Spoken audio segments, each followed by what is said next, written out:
په مطرح کې چې نن 3 میاشتې وړاندې کوم سړي خپل سخر او خپله ښځه وژلي وو، هغه ملزم پولیس ګرفتار کړی دی. دې حوالې سره د پولیس وینا دا ده چې په 4 دسمبر 2025 باندې انعام نومي کس باندې دعوه شوې وه چې هغه خپله ښځه او خپل سخر ګلاب شاه وژلی وو. وجه چې کوم هغه کورنۍ تنازع وه. پولیس وایي په 4 دسمبر باندې کله چې دا دوه مړي وشو نو د دې د دواړو د قتل دعوه په انعام باندې شوې وه. انعام خلاف پولیسو د ډبل مرډر اف ای آر درج کړی خو هغه چونکې تښتېدلی و.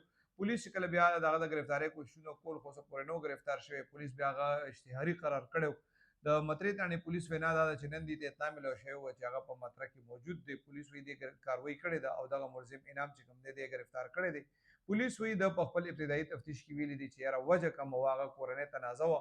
که تاسو ته یاد وي دا وقوع داسې شوې وه چې د خپله ښځه په خپل کور کې وژلې وه او لاره کې بیا خپل سخر هم وژلی و. پولیس وایي هغوی دا 3 میاشتې د دې ملزم د ګرفتارۍ کوشش کولو خو اوس چې کوم دي نن دي په دې کې ګرفتارۍ کې کامیاب شوي دي. مزید تفتیش که بیا دې کې وشو او څه نوي اپډیټس پکې راغلل نو زه به تاسو